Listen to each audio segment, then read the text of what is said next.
Hey, it's Craig. I just wanted to let you know that you can listen to Canadian History X early and ad-free on Amazon Music, included with Prime. Greetings, and welcome to another episode of Canadian History X. Before I continue, if you're enjoying the podcast, please consider giving it a like or review on whatever podcasting platform you're using. You can also support the podcast at patreon.com/Bairdo. That's BAIRDO. By the 1960s, train travel was declining across Canada. More people were driving or taking planes, and the era of train travel was disappearing. While the trains, at least passenger trains, were disappearing, there would be one final shining moment for the form of travel in 1967, Canada's Centennial year. With Canada celebrating its first century, it was decided that a traveling train exhibition would be a great way to reach Canadians, and this is where the Confederation Train came in. Throughout the year, the train would travel across Canada, hitting every province and territory, and reaching Canadians in dozens of communities. The train was made up of 6 cars, with each car specializing in one aspect of Canada and its history. The first car was about Canada before the arrival of the Europeans. From relating the history of the ice ages that dominated the landscape, to the arrival of the First Nations over the Bering Strait, and the impact the First Nations had on the landscape. First Nation villages were designed by artists and craftsmen, allowing visitors to see what Canada was like centuries ago. The second car was about the arrival of the Europeans, beginning with the Vikings and continuing with the French and English. An electronic map traced the routes of Cabot, Cartier, Hudson, and others. Samuel de Champlain had a life-size statue for residents to look at. A map from 1632, also created by Champlain, was also on display. In the third car, the era of settlement was celebrated. A drawing room window allowed visitors to see what a typical scene looked like in 19th century French Canada. Other exhibits displayed the pre-Confederation state of confusion, the isolation of communities and colonies, along with the pressures from the United States.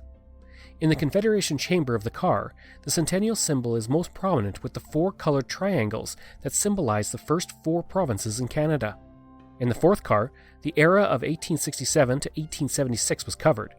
An old printing shop was on display, and prime ministers of the day were represented in Macdonald, Mackenzie. Sitting Bull's rifle and a Sioux headdress were also on display. There were also displays detailing the history of the Riel Rebellion, the Hudson's Bay Grant, and the creation of the Northwest Mounted Police. The remainder of the 19th century is also represented at the back of the car, including the treaties, the Klondike Gold Rush, and the Railway to the West. In Car 5, the first decades of the 20th century were represented, from the Boer War through the establishment of Alberta and Saskatchewan to the First World War. Visitors were able to go into a dugout roofed by corrugated iron and sandbags to see what it was like to be next to no man's land during the First World War. Newspapers from the start of the Second World War finished off the visit to the car. In the last car, the 6th one, the Second World War and Prime Minister Mackenzie King were represented, as well as subsequent Prime Ministers St. Laurier, Diefenbaker, and Pearson. The idea of the train was dreamed up by Prime Minister John Diefenbaker in 1961 as a traveling exhibition that would travel the country. One of the most important parts of the train, apart from the horn, was that it was pulled by 2 diesel engines, one owned by the Canadian Pacific Railway and one by the Canadian National Railway. In regards to the horn, it actually played the first 4 notes of O Canada. The Confederation Train was funded through the Centennial Commission and began its journey from Victoria on January 9, 1967. The train's whistle would first be activated by Blytha Perks, wife of the Lieutenant Governor General of British Columbia.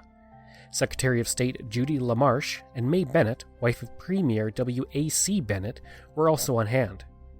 A total of 1,500 people were at the rail yard to watch the train begin its journey. In addition, 1,000 colored balloons were released and 3 RCAF jets roared over. During its first week in Victoria, 40,000 people would tour the train.